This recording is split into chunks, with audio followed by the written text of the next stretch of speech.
Welcome back to the channel. Today I'm going to be reacting to Blue Central. I remember Blue Central from the song Hit 'Em Up Style.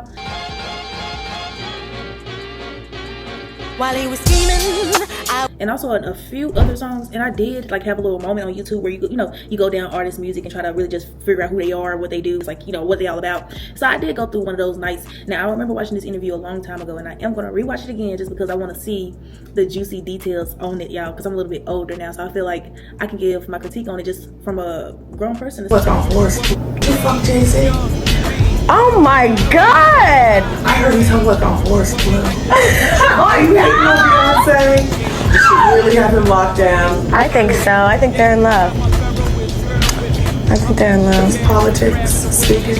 No, I really do think they're in love. I have a big crush on him though. What about the rumors about when you guys were in Europe together? Europe? That wasn't me. That wasn't me. Okay. That wasn't me. I don't know. All I know is that we've hung out a couple times. We're friends, and I think at the end of the day, a younger, less savvy to the ways of the world broad. Somebody a little bit more naive. You said it, not me. Recently, an interview surfaced where Blue hinted that her career might have been intentionally sabotaged. Blue avoided naming names to prevent potential legal repercussions and indicated that following the Beyonce and Jay-Z controversy, she faced issues with her label, Arista Records, due to a contract renewal oversight. It's like a song Jackie Blue O had. spoke out against music industry execs at Arista, who she said took advantage of her early in her career. She said, "Nobody really knows the truth but me and them." Despite her intention to involve her lawyer, Blue mentioned that her attorney coincidentally represented Arista, creating a conflict of interest. She felt that they collaborated to exploit her situation. Blue emphasized that only she and those involved truly understand the situation, expressing a feeling of being taken advantage of. If we connect the dots, it appears that numerous female artists, not just Blue Cantrell, have encountered similar challenges after supposedly posing a threat to Beyonce. From Maya to A. to Tia Marie and Carrie Hilson, how long is this video? Because now I'm already ready to get I'm already getting my one. Nevertheless, without engaging in gossip, what are your thoughts on this? Do you believe Beyonce played a role in Blue Cantrell's disappearance? Jay-Z helped Beyonce remove her competition are nothing new. From the late Aaliyah to A. Marie. Aaliyah? Oh my God. There are multiple female artists whose careers were allegedly sabotaged, so Beyonce could step up. However, when it comes to Blue Cantrell, things were personal because she developed a close relationship with Jay-Z right around the time Jay started dating Beyonce. And then the whole thing took a dark turn when Blue was found wandering the streets of Santa Monica and claiming that someone poisoned her with gas. But were Beyonce and Jay-Z really involved in this incident? Did they try to eliminate Blue Cantrell because Beyonce was jealous of her? Let's break it down. There's a lot of tension because you're around each other so much. You're fighting and you're nitpicking. And y'all put a lot of shit on women, and that's really weird to me. About Jay-Z and Beyonce eliminating their competition on their way to the top. And the list of artists whose careers they allegedly sabotaged is really, really long. But one name that often gets overlooked on this list is Blue Cantrell, Jay-Z's rumored ex-girlfriend. Blue started her career in the late 90s. She's so pretty. She reminds me of that girl from Beloved because her eyes is just so blue and wild. After hearing her, but I actually like that Beyonce kind of conquered and won this challenge, and I'm going to say why. The record was a critical and commercial success. Have you ever kissed Jay-Z romantically? No. No, I can't answer that. Oh wow, girl. I can't answer that. Oh, she's touching him off the neck. Look. You see? Why do people not want to let the Jay-Z Blue Cantrell thing go? Wendy then suggested that Jay most likely decided to focus on Beyonce instead of Blue because Blue wasn't young enough for him, and he needed someone more naive that he could manipulate more easily. I said on the radio that I didn't think it would last though. What, me and him? Yeah. Why? Because you're about 25. Why, he needs somebody younger than that? At the end of the day, yeah. Why do you say that? Because I think at the end of the day, it makes sense. Called Signs features I gotta say something now. I was in love with the Sagittarius. Girl, me too! The same sign as Get into Blue Cantrell. The reason I feel like she was kind of destroyed in a way, and I feel like I'm kind of irritated that they kind of blamed it on Beyonce and saying Beyonce had some work to do because she was jealous of. No, if you look at the interview, Cantrell is talking about dick sizes with Wendy Williams. At some point, you gotta be like professional and like mature about your like career. Ain't no way in hell you thought a good like, and then it's the fact that she's over 25.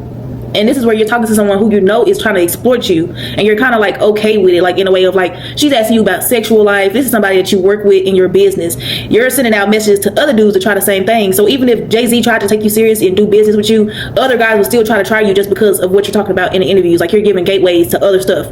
Notice in a lot of interviews, Beyonce did not play shit about none of that. It was stick to the music, stick to the career, stick to understanding and knowing me. It was never like juicy gossip and all this. Even with the interview I'm going to do with Destiny Childs with Beyonce and Wendy Williams, which is kind of shady for Beyonce. Beyonce never got into the the shadiness of things or the drama of things because it kind of hit her early on. What I also don't like is that Blue Cantrell kinda didn't have a good singing voice to begin with. Like, I'm not trying to like say like she can't sing. She's very talented. I just feel like she didn't have the voice and the capability that Beyonce has. Beyonce was singing, Beyonce was dancing, and Beyonce could just evolve overall. So I think a lot of people feel like Beyonce just was trumping a lot of celebrities, but it just really, Beyonce had good backing. Beyonce had a dad who was taking care of her and was her manager, so she didn't have to worry about somebody being predatorial. Aaliyah had somebody so predatory around her, whether it was R. Kelly or, you know, allegedly her uncle, allegedly her family, you know, allegedly all those people. All those other girls was in deals and labels that shattered. Beyonce was not. Beyonce's structure was very structured, right? Because she had parents that took care of her, and then she later on had a husband that now is taking care of her. That's why it's kind of like just a Destiny thing, honestly. Destiny Child, Destiny thing, but Beyonce did that shit. She conquered and she won. That's all I can say. People keep talking about if Aaliyah wasn't here, if this and that. Honestly, if Aaliyah was here, let's talk about it. If Aaliyah was here, Aaliyah be doing movies. Because that's what she was transitioning to. Go read up on what she was trying to do before she even left. She was trying to do movies. She was trying to finish up on her career and do what she needs to do for the label. And she was also trying to get into fashion with Kadada, whatever her name is. I see. Obviously, Jay-Z is Beyonce is because she is. That's right. Blue can't That's that right. And when Blue was asked about, do y'all believe this could stand against Beyonce? One day, yeah, I'll find a way. I'm gonna deal with all this pain.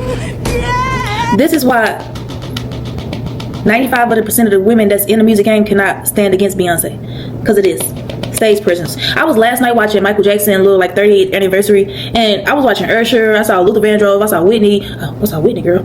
I saw Whitney. I saw like some. It wasn't me. Them. I saw them. I saw Elizabeth Taylor. But when I saw Beyonce and Destiny Child get on stage, child, it was just like I was just flustered because I just saw how Beyonce, how her presence was, and also how people was like coming for her with the group Destiny Child, and how like they were saying she was the main one in the group and all this. But Beyonce had a light about her. Like anybody saw it. Even Michael Jackson was looking at it. He was finna bite her.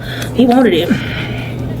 Anyway, that's the video. I feel like Blue Cantrell just kind of messed up with the business world. And with any artist, if you can't have structure and you can't bounce back from the label crashing, business deal crashing, relationships, business deal crashing, like if you can't bounce back from it and you don't have no type of structure, it's bound to fail. That's with Ashanti. I mean, because Ashanti, we knew Ashanti before we knew Beyonce. What's actually crazy is I knew Ashanti before I knew Beyonce. I'm sure, like I didn't even know Beyonce until like Ashanti just stopped, and then it was just like Beyonce. But that's the video. Thanks so much for watching. Please like, comment, subscribe, and I'll see y'all in the next video. I haven't said that in forever. Look at me back on YouTube.